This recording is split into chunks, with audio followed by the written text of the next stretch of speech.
The alarm rings before sunrise. Grace opens her eyes to another long day. Her small rented room is dimly lit. A metal fan turns slowly, and the sound of distant traffic hums through the thin walls. She sits up, ties her hair neatly, and folds her blanket before stepping out to start her morning. Outside, the streets are still half asleep. Vendors are setting up their carts. Stray dogs wander near empty shops. Grace walks quietly, holding a small bag with her cleaning supplies, gloves, detergent, and an old rag. Her steps are steady, her pace calm. She's done this walk every day for years. The city doesn't notice her. Cars rush past. People glance through her as if she isn't there. But Grace doesn't mind anymore. She has learned to live in the spaces between other people's lives. The cleaner who enters silently, works diligently, and leaves without a sound. At her first house, she changes into her faded uniform. The family inside barely greets her. She sweeps, scrubs, and polishes while their children laugh in the next room. Every corner she cleans sparkles, but no one ever looks long enough to say, "Thank you." Still, Grace smiles faintly. She finds peace in doing things well, even if no one notices. Between houses, she stops at a small tea stall. The shopkeeper knows her name, but not her story. "You're early today," he says, pouring her a cup. Grace nods politely. She doesn't talk much. Words feel like a luxury for people with easier lives. In her pocket, folded neatly, is a small envelope. The money she plans to send her son tonight. He lives with her sister in a nearby town, studying in school. Grace dreams that one day he won't have to live the kind of quiet struggle she does. Back at work, she hums softly while mopping the floors, the tune one her mother used to sing. Her hands are rough. Her back aches, but her heart remains gentle. When evening comes, she walks back through the same busy streets, the same lights, the same noise. But as she passes by a store window, she catches her reflection and pauses for a moment. She doesn't see a servant. She sees a mother, a survivor, a woman carrying the weight of her world without complaint. She keeps walking, head slightly higher this time. The city may never notice her, but her story has quietly begun. A new family had just moved into the biggest house on Maple Street. Shining white walls, glass doors, and a garden too perfect to touch. Grace stood outside the gate that morning, holding her cleaning bag, her heart quietly nervous. Every new house meant new rules, new faces, and new ways to prove she was trustworthy. The door opened. A young woman in elegant clothes greeted her. "You must be Grace," she said politely but without warmth. "Please come in. We like things tidy here, very tidy." Grace nodded. "Yes, ma'am." Inside, everything gleamed. The marble floors reflected sunlight. The air smelled of new furniture and expensive perfume. Grace slipped off her sandals and began her work immediately, dusting the shelves, wiping down mirrors, sweeping corners. Every move was careful, precise. She treated each object as if it belonged in a museum. After an hour, the man of the house appeared, tall, serious-looking, dressed in a crisp suit. He smiled faintly. "You seem efficient," he said. "We've had trouble finding someone reliable. I hope you'll stay." Grace bowed her head slightly. "I will, sir." Before she left that first day, the lady showed her something new. Small black cameras dotted the corners of the rooms, one in the living area, one near the kitchen, another in the hallway. "They're for security," the woman explained casually. "We had an incident in our last home. Don't worry, they're harmless." Grace nodded again. She had nothing to hide. She was used to being watched, by house owners, by neighbors, by the world that never really saw her. Days passed. Grace worked quietly, never late, never careless. She watered the plants, polished the furniture, and made sure the place smelled of freshness when the family returned each evening. When she cooked or cleaned, she hummed softly under her breath, not out of joy, but out of habit. The cameras blinked their little red lights above her head, always watching. Sometimes she caught her reflection in their lenses, tiny, distant, unseen. But she didn't mind. "If they need to see I'm honest," she thought, "then let them see." What they didn't see, though, was her heart, the care she poured into everything she touched. She folded the children's blankets neatly, arranged flowers in a vase by the window, and even left a small bowl of water outside for stray cats. To her, every house she cleaned was a part of her silent story, a place where her hard work lived, even if her name didn't. One evening, as she gathered her things to leave, the lady of the house smiled for the first time.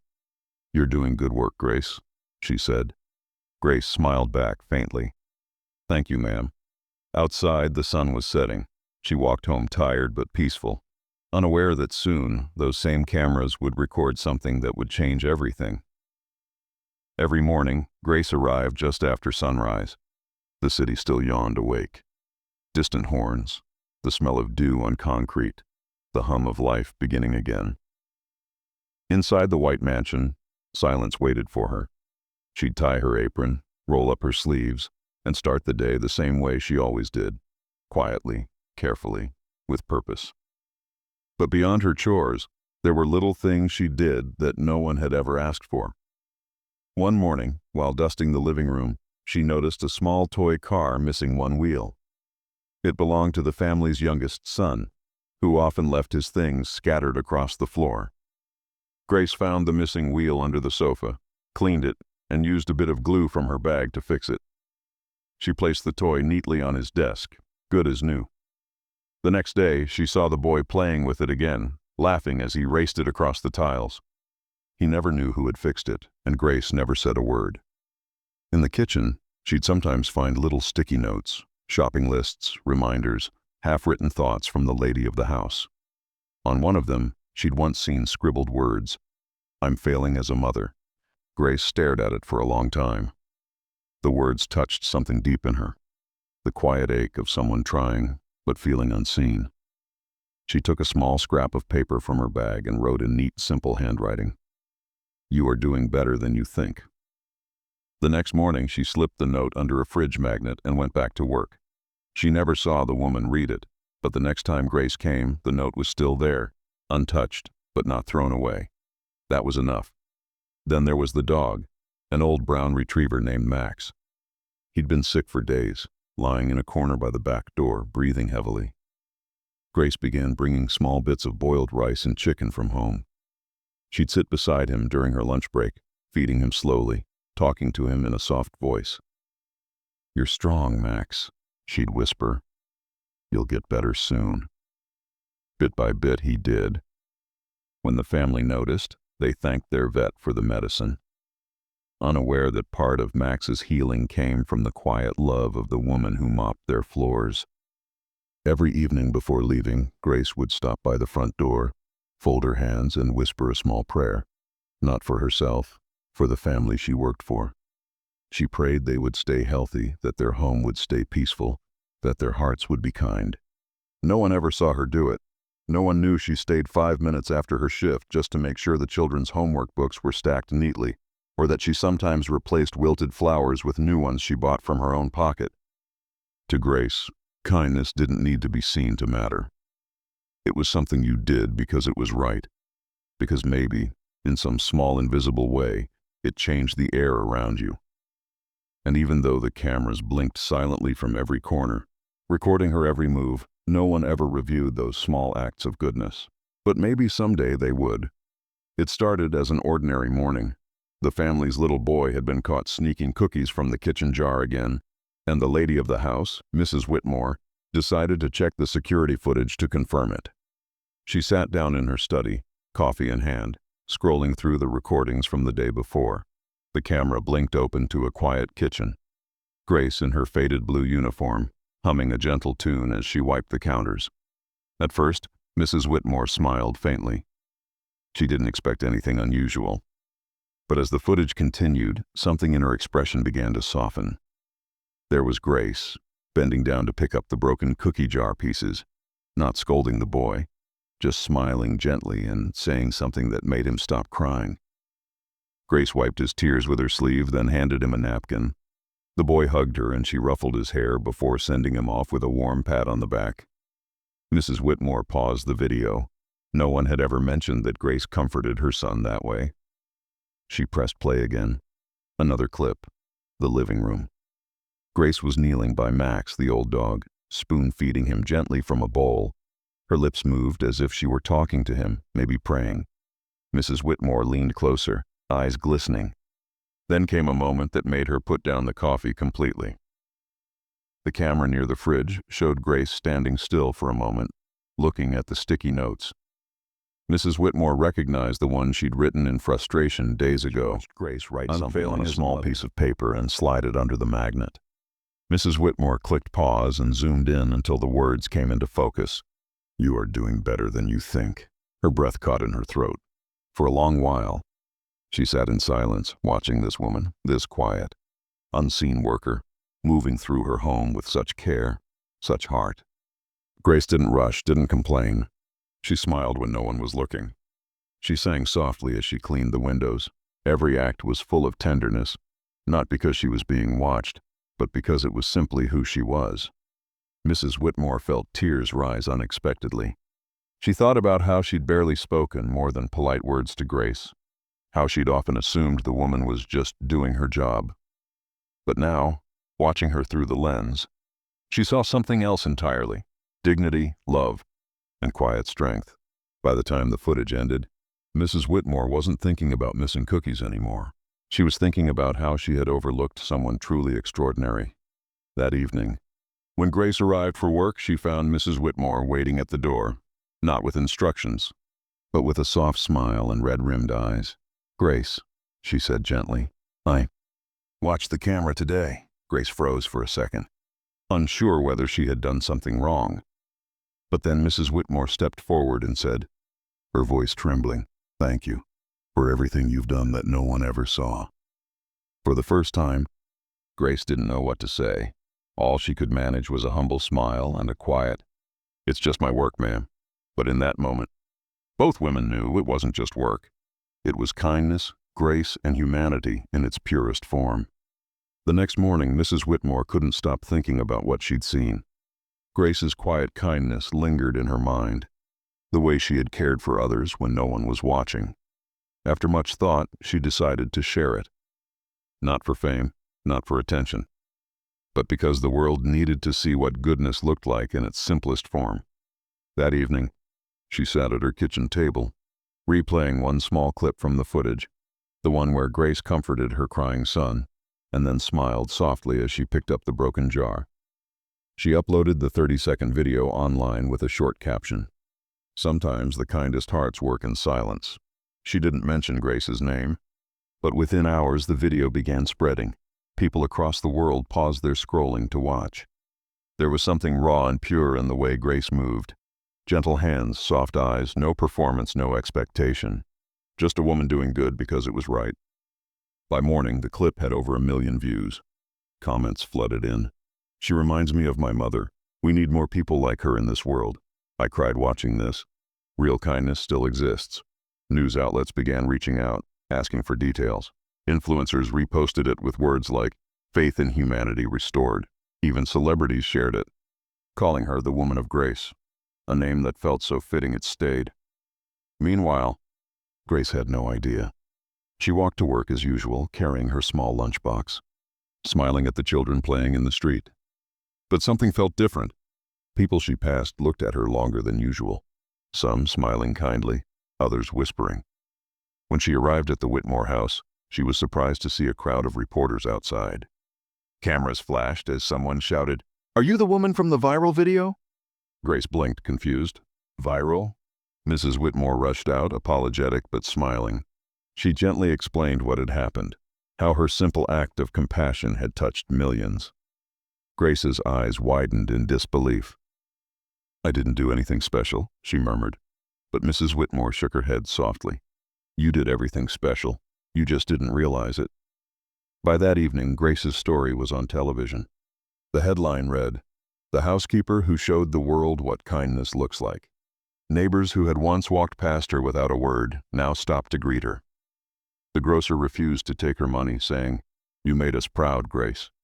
Children ran up asking for photos. She felt overwhelmed, grateful, yet shy. She never wanted attention. She only wanted to do good quietly. That night, when she finally returned home, She sat by her small window, looking up at the stars. She thought about how strange life could be, how something done in silence could echo so loudly.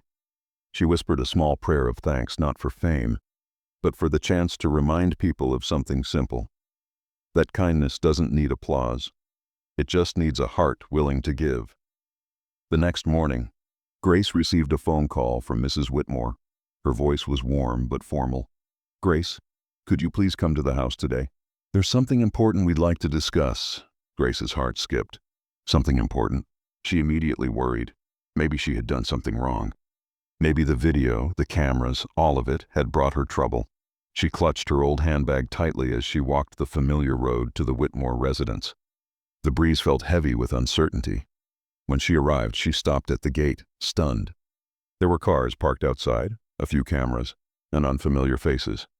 The air buzzed with whispers and flashes of light. Reporters? She thought nervously. As she hesitated, Mrs. Whitmore appeared at the door with her husband and children. They were smiling, genuinely, warmly. The little boy ran forward holding a bouquet of flowers almost bigger than him. "Grace!" he shouted. "These are for you!" Grace blinked, frozen in confusion. "For me?" she whispered. Mrs. Whitmore nodded, her eyes already glistening. "Yes, Grace, for you, and everything you've done." They led her inside. The house looked brighter than usual, filled with people, neighbors, a few local journalists, even the postman who always waved at her. Grace stood there, unsure where to look, her hands fidgeting nervously. Mr. Whitmore spoke gently. "We didn't call you here to work today. We called you to thank you." Grace's eyebrows furrowed. "Thank me?" Mrs. Whitmore took her hand. "That video. The one that went viral. The world saw your heart, Grace. The way you care, the way you love people even when no one's watching." Grace's lips trembled. "Oh, that." She looked down, embarrassed. "I didn't know there were cameras. I wasn't trying to." Mrs. Whitmore squeezed her hand. "We know. That's what makes it so beautiful." A reporter gently stepped forward, microphone in hand, and asked softly, "Grace, how does it feel to know that millions of people were moved by your kindness?" Grace's eyes filled instantly. She shook her head slowly, her voice cracking. I don't know what to say. I didn't do anything special. I just tried to do what's right." Tears streamed down her cheeks. She covered her face, overwhelmed, not by pride, but by something far deeper, the feeling of finally being seen. All her life, she had been invisible, the woman who swept floors, washed dishes, fixed broken things quietly. No one ever looked twice. But now people were looking, not at her uniform, but at her heart. Mrs. Whitmore wrapped her in a hug. The little boy tugged at her apron and said, "Mom says you're the kindest person she's ever met." Grace bent down, smiling through tears. "And you're the reason I smiled every day." "Little one." The cameras flashed again, capturing the moment, not as a spectacle but as a symbol of gratitude. Later, as she stood outside the house, Grace looked up at the sky. "If only my mother could see this," she whispered. For once, she didn't feel like just the maid. She felt human, worthy, seen, and as the crowd began to clap softly for her, Grace smiled through her tears, a quiet, humble smile that said more than any words could. In the days that followed, Grace's life began to change in ways she had never imagined. For years, she had lived in quiet shadows, walking to work before sunrise, coming home long after dusk. But now the world, deeply touched by her story, decided to do something meaningful. One evening, they invited her again, this time to a small gathering in their living room. Grace arrived in her cleanest dress, her heart pounding. She wasn't used to attention. It still made her uneasy. Mr. Whitmore smiled as she entered. "Grace, we wanted to tell you something." He handed her a small envelope. Inside was a document, a certificate of scholarship for her child. Grace gasped, covering her mouth. This is for my daughter?" Mrs. Whitmore nodded, eyes wet with emotion. "Yes, we spoke to a few friends and started a fund for her education. She deserves a chance, just like you gave us your best every day." Tears spilled down Grace's cheeks. "I don't know how to thank you," she whispered, her voice trembling. "You already have," Mrs. Whitmore said softly, "with your kindness." Word of Grace's story continued to spread. A local foundation reached out, impressed by her humility and work ethic. They offered her a new role, as a supervisor for domestic workers, ensuring they were treated fairly and with respect. At first, Grace hesitated. "I'm not educated like others," she said quietly, but the director smiled. "You don't need a degree to lead with heart, Grace. You've already taught the world a lesson in compassion." And so, her journey began anew. Every morning, she still woke early, her habits unchanged. She still cleaned, still hummed softly as she worked. But now, people greeted her with smiles instead of indifference. Neighbors waved. Strangers recognized her from the viral video and thanked her for reminding them of humanity's quiet beauty. Her daughter began attending school in a crisp new uniform, proudly saying, "My mother is the kindest woman in the world." Grace never let fame or praise change her. When asked in an interview how it felt to be admired by so many, she simply said, "I didn't do anything big. I just cared, even when no one was watching." Years passed, and the story of Grace, the humble housekeeper whose kindness touched millions, slowly became a quiet legend. The viral fame faded as all things do, but the memory of her heart remained. In her village, her community, and most of all, in her child, now grown. Her daughter sat beside her one evening, watching the sunset paint the sky gold.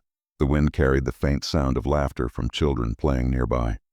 Grace's hands, still rough from years of work, rested gently on her lap. "Mom," her daughter asked softly, "do you ever wish you had done something different? Something bigger?" Grace smiled, her eyes reflecting the fading light.